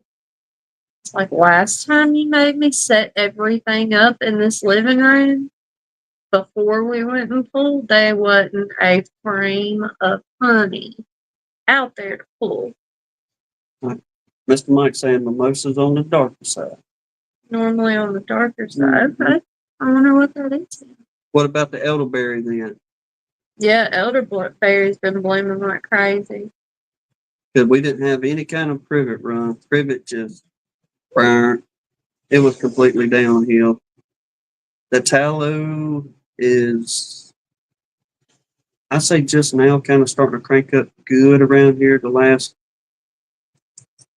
week and a half, maybe along those lines. Mm-hmm. But starting Wednesday, there's a chance of raining every day this week. So maybe that'll help if it don't rain hard. Uh, The privet is usually really light like that, but we didn't have nothing for a privet blow at all this year. no, because this is what they built out. They built out in about a week and a half from the other day. So late May when they started building all that burn stuff down in there, because I had already cleaned it up one time, and they went in and done all that what we showed on the video a while ago. That was under that intercover. Mr. Mike Berry just said maybe so on the elderberry, but he just heard Bob Benny say mimosa was darker. Okay. And then Damien said his bees are feeding in the woods on palmetto flowers. There's no action on the elderberry. Ain't seen nothing on the palmetto yet. Mr. Mike Berry, you seen anything on y'all palmetto? Well, DC said the bees don't like the elderberry. I was told if they have nothing else, they'll work it, but it's not their first choice. Okay. Hmm. I don't know. Didn't know that. I don't know really what else is blooming right now. Like whatever it is, Crazy, it's good and sweet. I like it. She don't. So he gets his turn. I'll win. Whatever.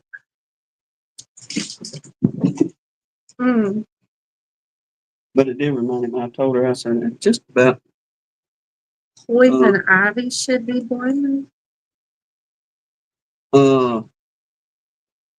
Haven't seen any poison ivy. Now we do have a bunch of kudzu, but I have not seen nothing. First thing on some kudzu around here, but I know a lot of people say that gives like a purplish looking tint. Rodney said our neighbors are feeding sugar syrup next door. Yeah. My hummingbirds can't get nothing out of their fingers. Well, Pastor Larry said their bees are all over the elderberry this week. Goes back to that location. But I didn't know poison ivy bloom flowers that bees in here. Mm-mm. Now the pepper vine's blooming. I don't know if they get anything off that pepper vine or not either. But it's not often at all that we've got one pepper vine that we just, if somehow it just showed up here in the yard, I guess, which I know it grows all over the place, but we took one vine and actually let it grow. Trellis. Yeah, and we've only seen that stuff bloom one other time, but this year there's actually more blooms out there on that pepper vine. So Oh, there's a lot of honeysuckle ones. did have that, and there's still just a little bit of clover out there. Seeing white That's clover. really hitting this. Then buku wildflower. Mm-hmm. So it's Or probably some mutt honey made by our mutt bees. what about this one then? Okay, we going out there with it. Now I have seen a whole bunch of honeydew this year. That is one thing I have seen all over the porch, the trucks, Over the place. and this Ain't and that that. supposed to be a really sweet honey? I believe, but I don't know if that's what that may be, because if we have any kind of big flow besides the popcorn tree or tallow, uh, I know 100% that doggone honeydew has been all over the place. Mm-hmm. Even walking through the woods, like we got a trail that goes from our place to Hannah's daddy over there, and even walking through that wood thicket, I can look at some of them old young saplings and them broadleaf trees, and you can see that honeydew all over the leaves. So I don't know. Do you know what bull nettle is? No, Dennis was asking, did they get any kind of bull nettle? I don't know what that is though. I'm not sure. I know what our purple nettle, or red nettle, purple, whatever you want, red or purple, whatever you want to call it. I know we got that for sure. Maybe there's somebody else down this way that knows a little bit more on the bull nettle.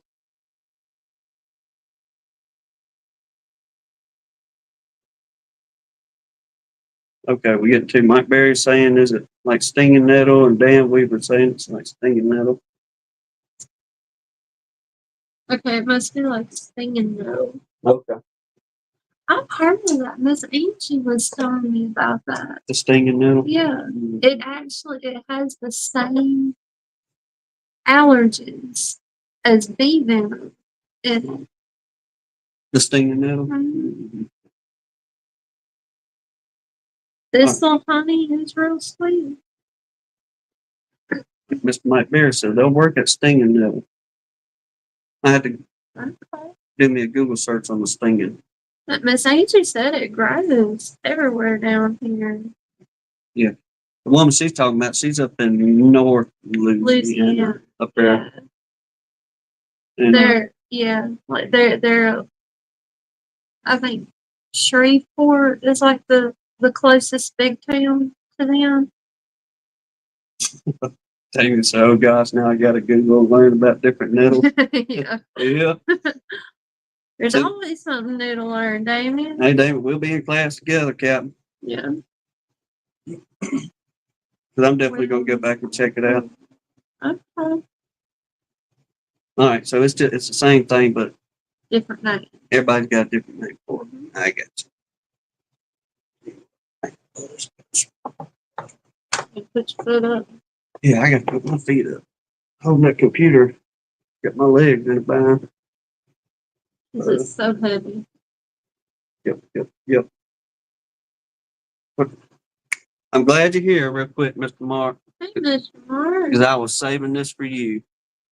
You better hurry. You gotta hit the road at midnight. Okay, let me get to it real quick. Get to see if I can find it. Y'all know I've been tinkering with that AI stuff and this and that, so on and so forth. I know you did. Oh, yes, I did. I found a Mark Miller, or I typed in this and that with a honeybee, and this is what it come up with. And I was like, quick. there's Mr. Mark in his big truck. Hold on. All right, here we go. Bam. He's cute. That's who's riding with Mr. Mark Miller up and down the highway there. Got his Yeah, overalls and the whole run. But all right, let me get back to our backdrop there. But I thought you might get a kick out of that, Mr. Mark. He said he got to hit the road at midnight. You be safe out there. Yes, sir. Well, you almost chatted your whole 2 hours away, but Tell me how many minutes I get left. I got 4 minutes to talk to my friends. Get back up here. most of our friends are getting out and going to bed. All right, here's one of them too. And I know some people. I was doing this just to aggravate y'all, or some folks. Let's about get to it. How much stuff have you uploaded on Well, there? Somebody told me 6-8 months ago. You know how we would used to run that banner down at the screen. It was fathers. It was distracting, and they don't want to watch us anymore if we're going to continue doing that. So anyway, so this is what I come up with. I got to thinking about that, uploading all this stuff today, but I was like, let me put this up then. And I was like, see if I get a hit on it. Is this distracting? Are you serious? Yeah. I was like, well, I'll do that for the, That's more annoying than distracting. well, yeah, that's the whole point of it. Yeah. DC said, oh, I remember that.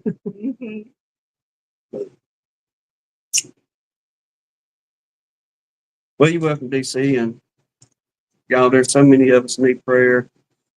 Absolutely. We need it. I need it. And they're good, just like Newsmax. I'll come up with something next week, try to throw in there that's showing up, ruffle some feathers if I can. But everybody that makes it this far with us, these are our diehards here. And we sure appreciate you. Subscribers, members, everybody. Okay, understand. Is she still in here? She just said, Jasper. Look, you want to see you people? You said that? Mr. I'm scared of my own puppies. Always scared of his own puppies. Jasper? Here they are. Tell you people, hey, Friends. Oh, his mom, I can't. I will say, I do like our little tripod. We're working on the fancy tripod this time because I left our little handheld one on that cutout. Mm-hmm. Yeah. That man will probably find it with his lawnmower. Yeah. Goes to the window. Something crazy. Not. Lord, I hope not. Man called back, Mr. Blake. Mm-hmm. Well, look, you know, You what's that old saying? About the possession is 3/10 of law or whatever it is. know. So you've had it for so long, it's been yours. Should have called me. But, what else we have? We derailed early, so I'm out of Got that derail. over with. Mm-hmm. We did good, y'all. Mm-hmm. We Oh had, my gosh, Stacey, he is terrified of those puppies. And they just want to play. But he will make a flying leap and land in my lap and then climb behind me. Oh yeah, he acts all tough. I'm leaving because I'm offended by the streaming at the bottom of the stream. Yeah. He's pitiful. Yeah. See, that when y'all can't see him, that's where he's at. Almost all the time. That's where he's at. But y'all, with his peaceful protester that him and Stella created, he's definitely scared of him. I never thought I'd see an 80-pound dog be scared of his own children, but I guess because there's so many of them, they just overwhelm him. yeah, he don't know what to do. He really don't. Oh, he does. I think once they get a little bit bigger and he figures out they're puppies and they won't hurt him, then and they'll chase him around the yard and he can chase them around the yard. He'll be good. I will say he is dropping a lot of his puppiness, and I'll aggravate Hannah, which I do this on purpose Mm-hmm. to where A lot. where like I'm raising my hand to her, if you will. And let me tell y'all what, he does not let me get close to her. And to a point, I encourage it because that was the whole point of having him as a protector even more. But he does parcel her much better than he does me. That's for sure. Mr. Dan. See if he makes that mistake. uh, Yeah. well, we kind of had that discussion, Damien. Was like, because we're gonna keep at least one of his boys, and was like, Mm-hmm. well, if he's worried about him now, then what are we gonna do whenever they get a little bit older? Is he just gonna stay in his chair the whole time and not move? But No, Mr. Mark, we did not find a home. Well, I think we did one. There's one of our friends from church is going to take one or two of them. But no, if you can get halfway down here, we'll meet you the other halfway. Well, hey, Mr. Larry. what's that, Mr. Larry? Good to see you. Yep, Miss Sheriff, you out watching too? Good to see y'all. Yeah, DC. He very much knows who's who, but at the same time, I want him to be that way towards anybody in case I'm not around. And somebody ever tries to hurt her, I guess. Jubal gets big standing up next to Jasper. I think that'll be enough of a deterrent. Well, like, who was that? Carl comment. Yeah, Mark, they're dropping them off for you. Yeah. I think it was Mr. Randy from Tar Heel yesterday during Joey's chat. In the beginning, he had asked the same thing if we got rid of any of them. I said, no, sir, not a doggone one of them. I said, but we will be having a special giveaway tomorrow night on Sunday Fellowship. Oh, yeah. That's plan B. So, Mm-hmm. should have had Lee ready to get the button. Nah, Mr. Dan, I think Miss Renee changed her mind. She wanted another one like the dog they have now, I think. Yeah, would they get some kind A of little weenie dog, a long-haired dash. hound or something? Yeah, I think so. He's a pretty cool looking dog.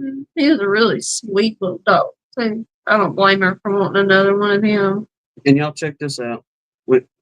When we went and visited with Lee and all that, not too long, well, it was back in February, I think it was. But that little dash hound that they got, that thing's got him some kind of swing chair. It looks like a little mini trampoline that hangs from the porch, so it's like a platform swing. But that joker, he jumps right up on that swing, and that thing would be rocking back and forth, and that old dog just lay down on that swing, and I'm like, well, look at you. You got it made at Lee's around here. Miss Renee makes sure of that. Sure. Mm-hmm. I told him, I was like, Lord, if we got one of them for Jasper, he would slingshot his idiot self right through the front door or something. Like that's an accident and disaster waiting to happen with this one. Well, Mr. Dan's doing everything he can to find them puppies a home for. I appreciate it, Mr. Dan. I appreciate you. Hey, I'm dead serious, Mr. Mark. We'll drive and meet you somewhere with a puppy or two. Well, he just got his. Remember, he got his, or he's got his baby. What He was in those? said he really wanted one after his passed away, but he couldn't make it happen. Oh, well, I guess it's all right. Yeah.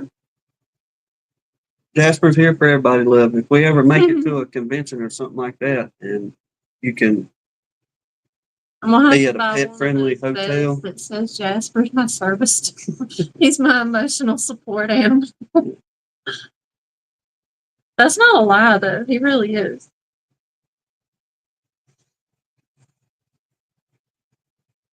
Hey, I tried that too, Mr. D. Yeah, she I was. tried that too. His mama and stepdaddy.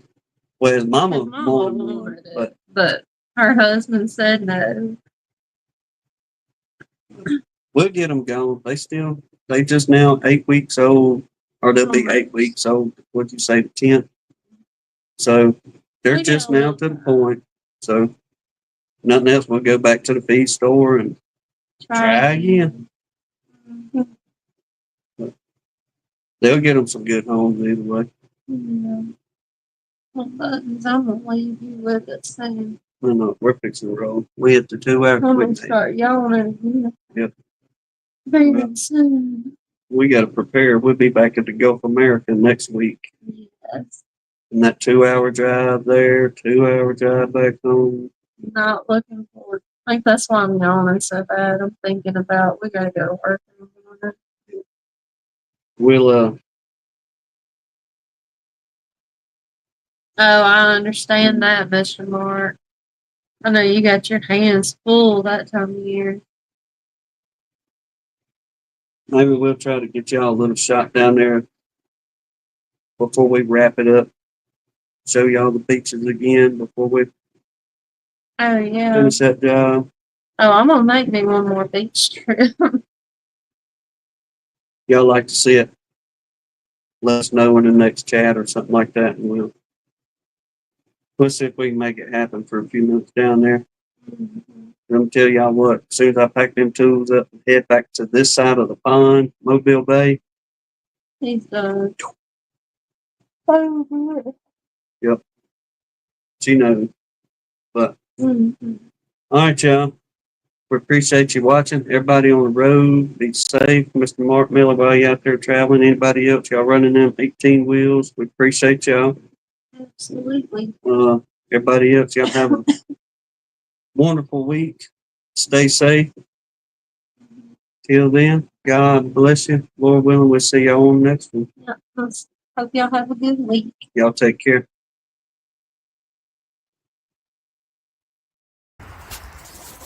Well, guess that's it for today. See you next time at Gunline Bees.